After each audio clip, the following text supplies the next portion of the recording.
Hello, and welcome to my show. My name is Gage Morrow, and I am a aspiring stand-up comedian who is currently in a quarantine lockdown. That is, according to our government, we are not allowed to go and congregate in any cool places where I can go to open mics.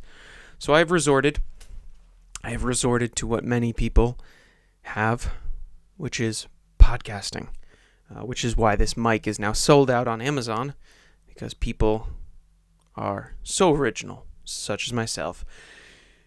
I decided that I wanted to pursue stand-up back in October. It is now currently May, so I got like a dozen open mics under my belt before the government just shut down bars, and I'm not allowed to go out and do comedy anymore, so hopefully this wonderful podcast will entertain billions of people, and I can make people entertained in their homes, probably, maybe. Let's see. For those of you who don't know who I am, aka any friends of friends that might have seen this, currently, if you're watching this, you're most definitely one of my best, supportive, amazing friends, and I appreciate your support because besides you, literally no one knows who the fuck I am. So, thank you for spreading the word, and if you're a friend of someone that sent this to you, you have a great friend, and that friend has a great taste in comedians, or comedians, more or less. My show is called More or Less because I'm extremely indecisive, and my last name is Morrow, so I'm cheeky. I am Gage Morrow. I just recently graduated from Boston University. Don't ask me where I started going to school. I recently graduated from Boston University with a degree in film and television, which is why you see all these beautiful lights here that so accentuate my features. And I have no intention of pursuing any kind of production career. Maybe except instead to produce this podcast for myself. Very selfish. The only thing that I'm using my degree for is to indulge a narcissistic delusion that one day I will get paid to make people laugh. So, thanks, higher education. I'm glad I made the right decision, and I am now tens of thousands of dollars in debt, which, of course, is my own fault. I am currently living in my mom's house in Connecticut. I'm in my closet right now, and I turned it into a studio. So, best out of a bad... lemons into lemonade, or what have we. So we're making the best of it. I'm making a show. Hopefully you like that show, and we can move on with our lives, and I can go do comedy again. I don't know, though. Coronavirus. This year has not been perfect. I can say that much. January, we had Kobe Bryant died, and then everyone started taking Corona seriously, and Kim Jong-un faked his death, and also alien videos are declassified. So, but at least the dolphins are back in Venice. All worth it, guys. All worth it. Dolphins taste so good. Just kidding. I was listening to some music recently, and I had a very weird experience. I was listening to a 90s hip-hop playlist on Spotify, and I was listening to Notorious B.I.G. I was listening to the song Juicy by B.I.G., and I never really paid attention much to the lyrics, but water break.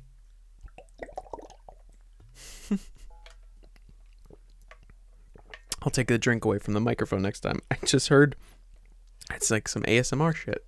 Hold on. I'm going to just take another drink, but this time away from the mic.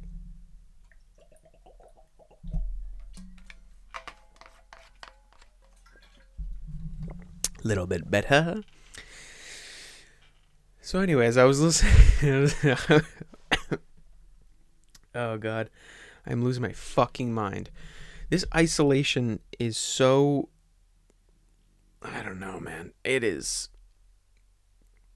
it is given a lot of time to reflect. But for those of us that are extremely neurotic, well, time alone with your thoughts is not exactly the most great experience. I miss being around people. I miss making other people laugh and joking around and fucking around and having fun. So hopefully I can entertain myself and entertain you lovely audience at home. But back on subject, I was listening to 90s hip hop and I was listening to the song Juicy by B.I.G. And I heard a lyric that I never really quite paid attention to before until now. And the lyric goes, now I'm in the limelight 'cause I rhyme tight. Time to get paid. Blow up like the world trade. And I was listening to the lyrics and I froze. I was like, holy fuck. Did Biggie really die after 2001? Like, that was my first thought. I was like, oh, I didn't know he lived that long. I thought he died in the 90s. And this song came out of the 90s too. So I was like, wait a minute. How is it that he knew about 9/11? I was so confused. I was like, wait a minute. Did he predict 9/11? Did Biggie do 9/11? Is that why he was killed? Like, I was so perplexed. And then I went home. I Googled it. I said, did Biggie predict 9/11? And I found out that I'm not the only fucking idiot out there. Obviously, he didn't predict 9/11. It's not why Suge killed him. Apparently, there was another attack on the World Trade Center back in February of 1993. Apparently, it was because of America's support of Israel, which then made me think people really do not like world trade. They really don't. Or religious extremists don't really like world trade. We have a new World Trade Center now, so hopefully people have gotten over the whole blowing up like the World Trade. Hopefully people have moved on to greener pastures. I don't know. I was real legit. It just made me think of, like, without the internet, how long I would have gone thinking that Biggie perpetrated a major terrorist attack. A major terrorist attack in the city that he grew up in. Like, what changed, Biggie? What made you hate the World Trade Center so much? It was ridiculous. I'm fucking stupid. I can't believe I can't believe I thought that was even a possibility. But, that's what Google has done to my brain. I just expect information to be shot into my eyeballs at all times, and then I get a little curious, and then I go off on my own little conspiracies. But I'm not alone, and now I feel, at least I'm not so stupid. Other people thought of it too, and they Googled it. Even on Genius.com, it said, after the 2011, after September 11th, 2001 terrorist attacks where the towers were destroyed, the words world trade were frequently censored from Juicy when played on the radio. So if I was listening to this on the radio, now I feel like if I was a conspiracy theorist, I would be even more into this conspiracy theory that Biggie perpetrated 9/11 or that he was part of the plan. Because if they're censoring it, now you got me thinking like, oh shit, are they trying to cover it up? Is this why he was killed? Like, no. But luckily I was listening to it on Spotify, so I could hear it clearly. People really don't like the World Trade Center. Or I guess, no. I like the World Trade Center. I wish I got to see it. I was too young. People always say like, oh, where were you during 9/11? I was in preschool. I don't know. It's Twin Towers. It reminded me, though, of this documentary that I saw about this French tightrope walker who walked across the two towers. It was called Man on Wire. And that is some severe commitment. This guy was a tightrope walker. He was known for tightrope walking across other structures like cathedrals in France and Italy and stuff like that. And then he saw the World Trade Center being built. I think back in the 70s or something like that, and he saw it and he's like, I want a tightrope walk across the Twin Towers. No, he wanted a tightrope walk across the Twin Towers, and then he just did it. In the documentary, that tells you exactly how the fuck he did it. He comes to America, but then it's like, after an attack like that on the World Trade Center, like, it's kind of creepy how he went about and doing it. He faked being contractors, like surveyors or like contract people, and snuck in with a van, all very sketch. Like, could have tightrope walked across or blown it up. So, but it was so cool because he went up there and there was a whole bunch of trials and tribulations. He almost got caught. He had to hide under a tarp for hours until security left. And then when he finally got up there, the way that he was going to get the tightrope between the two towers, he had to shoot an arrow with a fish line to start pulling the material, to start pulling the rope. So first he shot like a fish line, and then slowly over time he pulled the rope, he pulled the cable, he pulled whatever the fuck. But at first the arrow went whizzing through the air and he thought he lost it. So he took all of his clothes off and was naked on top of the World Trade Center, just moving around, like swaying with the breeze. Like several dozens of stories above the concrete, this man is naked, walking on the edge of the Twin Towers, feeling around for fish line, because he had a dream. And that is just so inspirational. And I've since captured that inspiration and have now retreated to the closet in my childhood home to make a podcast that possibly no one will ever fucking see. So I just want you to know where my motivations are at. And certainly you'll understand that I am an extremely motivated individual, and I will walk naked on top of any building if it means that I will have a documentary made after me.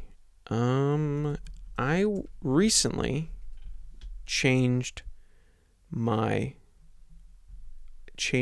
oil in my car, and I have never felt more accomplished as a person, as a man specifically, if we're talking about, traditional masculine traits, dealing with cars, being a tough dude.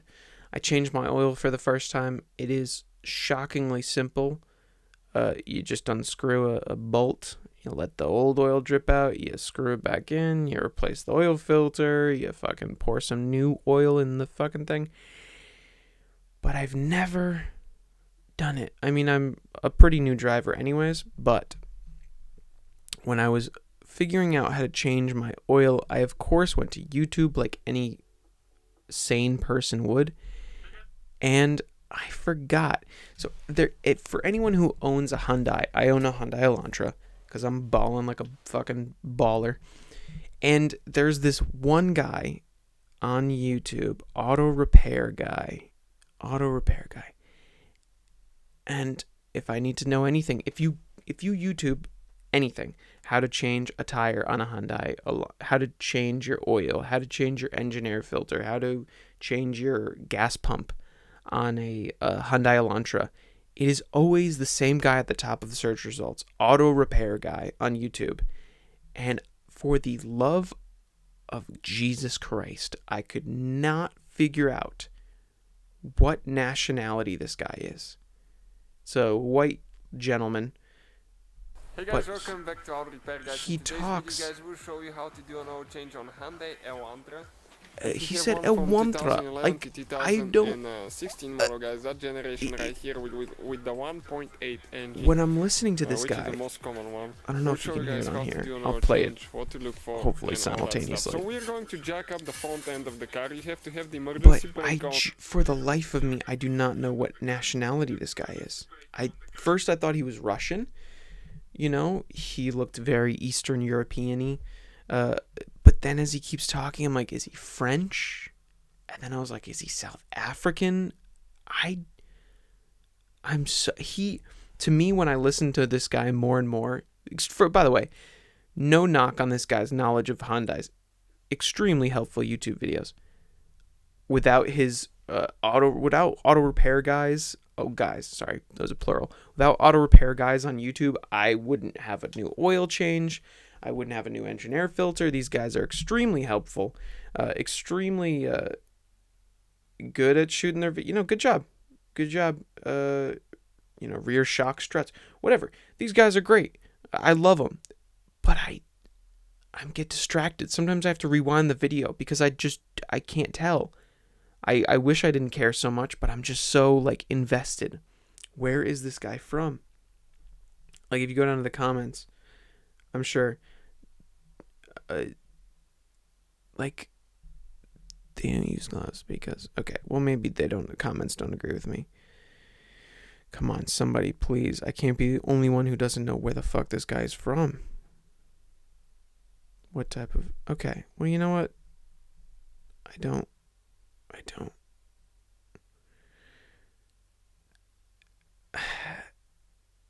Yes, it sounds like he's got marbles in his throat. No knock on the guy. He's super...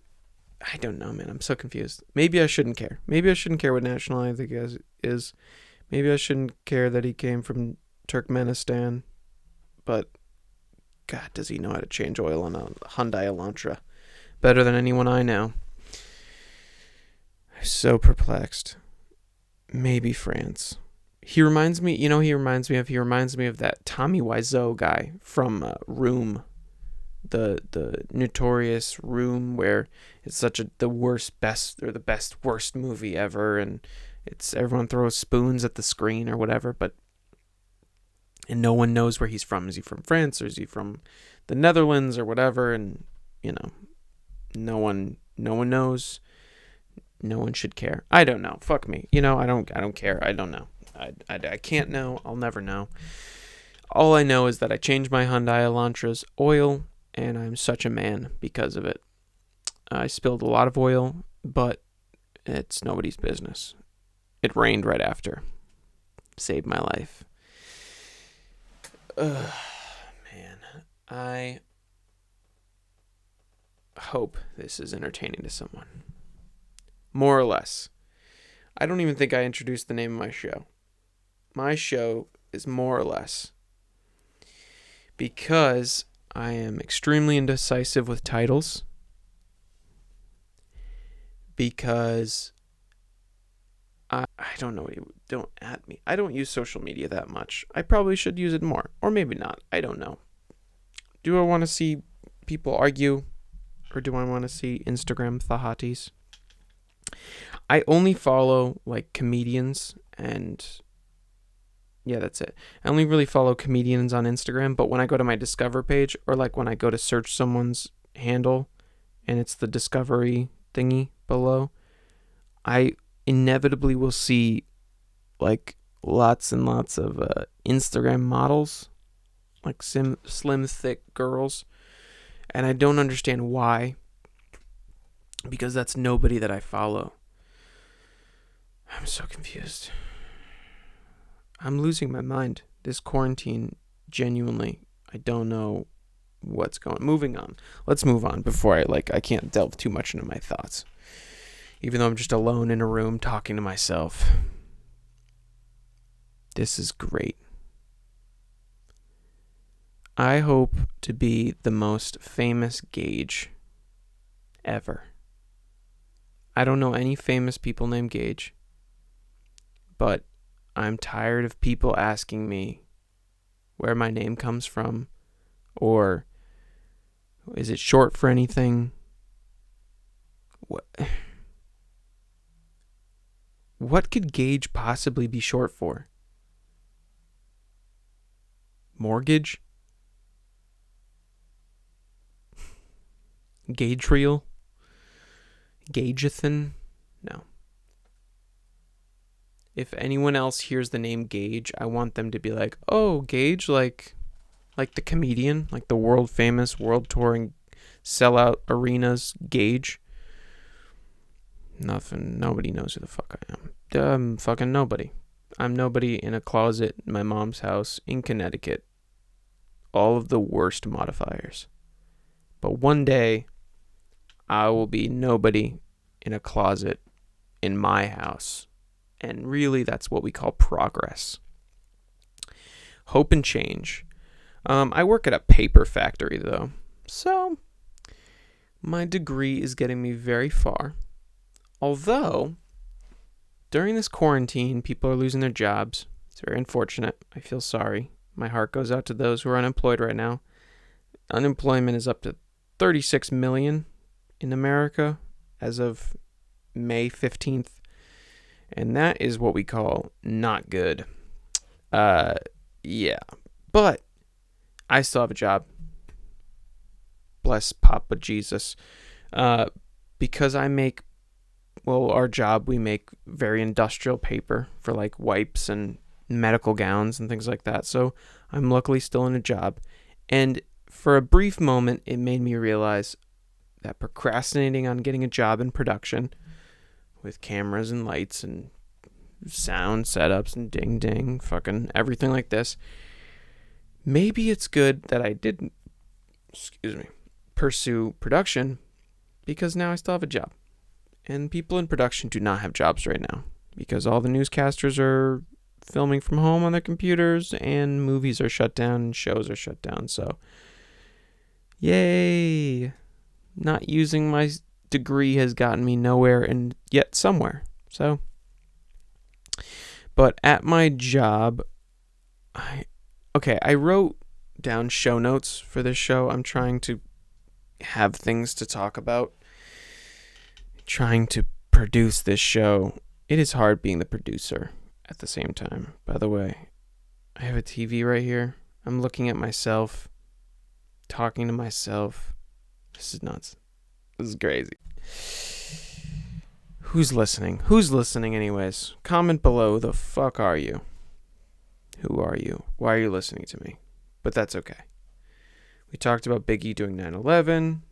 We talked about the Hyundai guy and how I changed my oil. And then I wrote this note that said, shocked my dick on the machine. Now, at work, paper produces a lot of static electricity when it's dry, which is a lot of paper. And static electricity hurts. You get shocked in the fingers when you touch the door. You get shocked in like the arm when someone bumps up against you. But never in my life, until weeks ago, have I experienced getting shocked in the dick by static electricity. Everything around me at work is metal. Metal everything. And I had the unfortunate circumstance of leaning over something that was metal. And I shocked my dick. And I realized in that moment that that is one fetish I will never want to have. It's weird. It's uncomfortable. I feel like if that was the first time that someone felt a static shock, like the discovery of electricity would be so much different. Like if Benjamin Franklin has such a reputation of being like a horny scoundrel. So I imagine like there's a parallel universe where he flew a kite attached to like a cock ring, and that's how he discovered electricity. Oh my God. I am a child. I am an absolute fucking child of a person.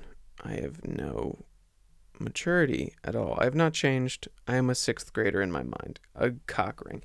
That I hope 6th graders aren't thinking about cock rings. But if I was a 6th grader, I would be. I don't know though, because now kids have so much access to technology. It used to be so different, you know? You used to have to rely on that weird kid who had a broken home to tell you all about sex. But now you just, hey Siri, what's sex? And then you're 3 clicks away from hardcore pornography. Pornography. And that's the world we're living in. And with quarantine, kids are definitely looking up more porn now because their parents are like, leave me alone, take my iPhone. And then they have to explain their search history to their significant other, but it's my child that's doing it. So that's a great excuse. What else is on here? Oh, yeah. So I was thinking about the movie Grease. Because I don't know, I had that song, You're the one that I want. You are the one that... I had that song stuck in my head at work.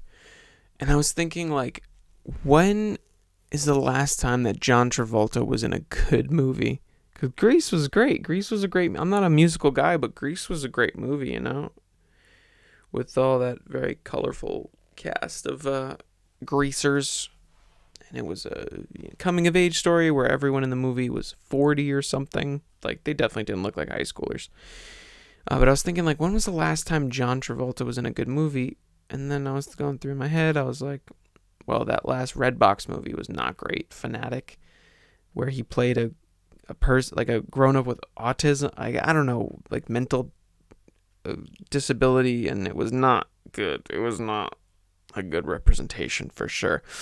But then I was thinking of that movie with Denzel Washington, which was called The Taking of Pelham 123, a movie from 2009, where I was going to say Robert De Niro. Jesus, it's too late.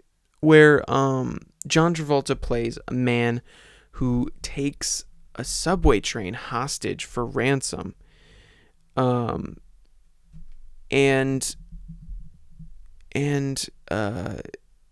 So here's the description. Chaos reigns in New York City's subway system when heavily armed criminals led by mastermind named Ryder, John Travolta's character, hijacks a subway train and threatens to kill everyone on board unless a large ransom is paid. Dispatcher Walter Garber uses his extensive knowledge of the transit system to bid to outwit the hijacker. Blah, blah, blah. So it's this grizzled, very knowledgeable Denzel Washington is a train conductor of sorts for the New York train system. And it was, I watched it when I was like a teenager. It was a good action movie when I was a teenager. But then I was thinking, what other movies was Denzel Washington in? I'm like, wait, wasn't there another train movie with Denzel Washington? And there was. Denzel Washington was also in the movie Unstoppable. I think it was called Unstoppable. Yep, Unstoppable. With Chris Pine, where Denzel Washington also played a man who was a grizzled, experienced train conductor, but this time for an actual like train yard, like out in the Midwest, where big freight trains. And there was a train that was run away, and he has to go use his extensive knowledge to stop this train from harming people in the city. Now, if you have good short-term memory, you'll remember that The Taking of Pelham 123 is also a grizzled, close to retirement Denzel Washington train conductor trying to stop a chaotic element from hurting people on a train. And then, I'm not a man who really believes in conspiracies that much, but what is Denzel Washington's most notorious, or not notorious, what's Denzel Washington's most known role in a movie? Anyone? I don't know, maybe a little picture with his co-star Ethan Hawke called Training Day? Yeah. Denzel Washington is a man who loves trains. And that's just a fact. I mean, he's in 2 movies where he plays a train conductor. And then also his most notable role is Training Day. I don't think it's a coincidence, everybody. I don't think it's a coincidence. I will not be fooled. I don't have anything against trains. I just think he should make his his fetish known. That's all I'm saying. It's not a fetish. It's an interest.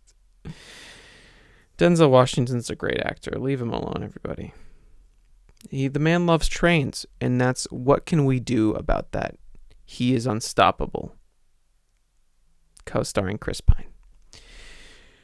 I didn't know Denzel Washington loves trains that much. But now we do. We know that Biggie did 9/11, and that's why he was killed. We know that Denzel Washington loves trains. And we know that Gage is losing his goddamn mind during quarantine. Ugh. We know that we're losing our minds. Look, I hope you were entertained. I hope you had some giggles, some laughs, some chuckles. I will even accept someone sharply exhaling through their nose. Because that is, what better compliment than someone on the internet watching something and then going, because that's really we all can expect from people nowadays. This will be interesting. I hope to make a new episode weekly, but I do work a weird schedule, and no one is watching this, so who cares? But if you're watching, I love you. I'm glad you support me. More or less. And keep watching. Keep tuning in to my YouTube channel. Keep watching these videos. Keep watching my slow descent into insanity during these... Jesus, I'm so sorry. During these trying times, during these quarantine times. Keep rocking in the free world. Keep safe. Keep a distance from people. Always, even after quarantine, just stay away from people. Stay indoors. Stay afraid. Stay safe. Stay Rona free. Stay hard. Stay with me. Stay.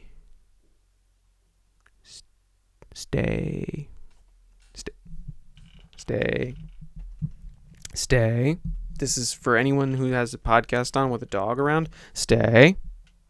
Sit. Stay. I'm losing my mind. Not everyone should have a microphone. Not everyone should have a podcast. But this is a free country, and you have a good attention span because it's been... I don't know. My clock doesn't start at 0, so I'm really just going off of whatever I last recorded. This has gone on too long. Everyone enjoy their day. Love yourself. Be grateful for life. And let the Lord Buddha praise you. Bye. See you next week. See you next week. Bye.